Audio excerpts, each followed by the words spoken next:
In the news, 20 princes begin race to fill vacant stool of Alafin. President Macron sworn in for second term. Afghan women ordered to cover their faces in public. Details shortly.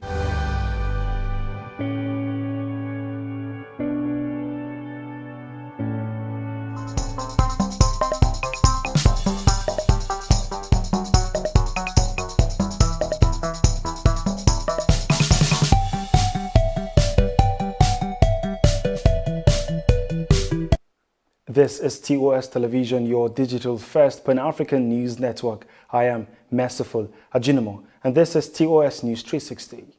The race to fill the vacant stool of the Alaafin of Oyo state has begun, with at least 20 princes from the Owoade Ruling Family signifying their interest to succeed Oba Lamidi Adeyemi.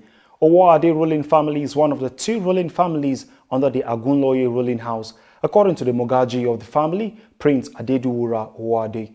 The Mogaji disclosed in an interview with newsmen that the family had opened the register for all interested members of the family to write their names and submit their curriculum vitae.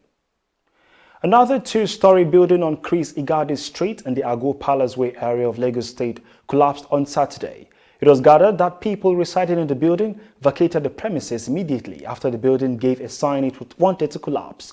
The Permanent Secretary, Lagos State Emergency Management Agency, Dr. Olufemi Okin, said no casualty was recorded during the incident, adding that the site of the collapsed structure had been handed over to the Lagos State Building Control Agency.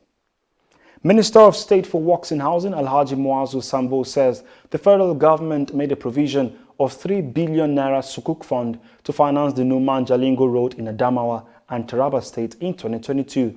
Sambo announced this on Saturday during an inspection of federal road project within Taraba and Adamawa State.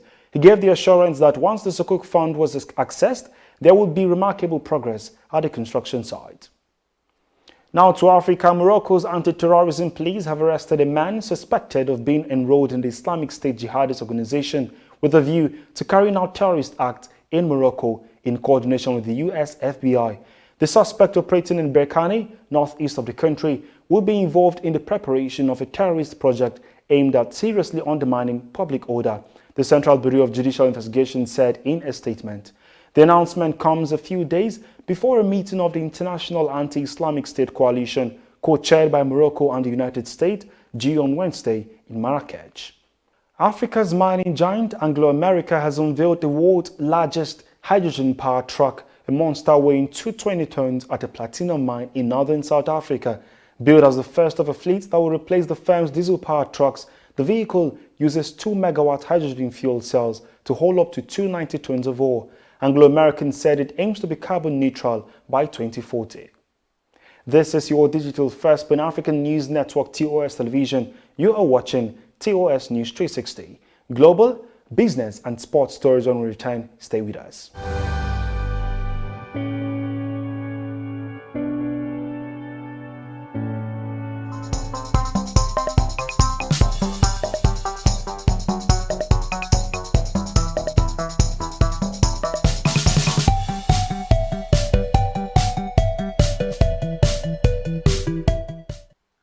Thanks for staying.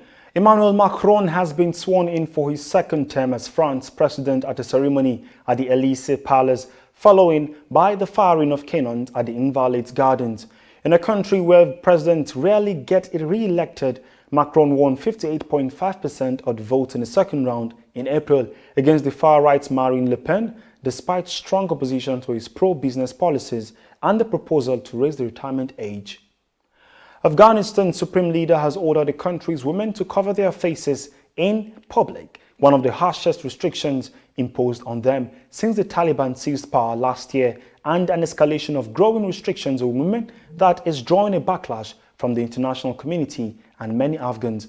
A spokesman for the Ministry for the Propagation of Virtue and the Prevention of Vice read a decree from Akhundzada at a media conference saying that a woman's father or closest male relative would be visited and eventually imprisoned or fired from government jobs if she did not cover her face outside the home. The United States has authorized an additional $150 million in military aid for Ukraine, the State Department said, bringing the total of such assistance to $3.8 billion since Russia's invasion of the country began.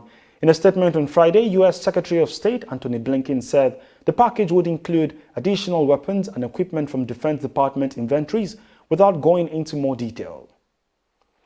In business, the federal government on Friday announced the latest growth in Nigeria's oil and gas reserves, stating that the country's hydrocarbons had continued to increase. Figures released in Abuja on Friday by the Nigerian Upstream Petroleum Regulatory Commission, a federal government agency, showed that the country's oil reserves increased by 0.136 billion barrels to 37.046 billion barrels as of January 31st, 2022. Nigeria's gas reserves also grew by 2.09 trillion cubic feet to 208.62 trillion cubic feet as of January 31st, 2022, based on data released by the NUPRC.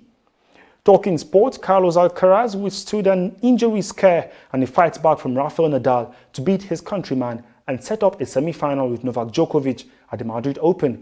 The 19-year-old had lost his previous two encounters with Nadal, but he came out on top, 6-2, 1-6, 6-3 in Friday's match in the Spanish capital, making him the first teenager to beat the record 21-time Grand Slam winner on clay on the ATP Tour. He will take next on world number one Djokovic, who earlier defeated Hubert Hurkacz 6-3, 6-4 for a place in Sunday's final.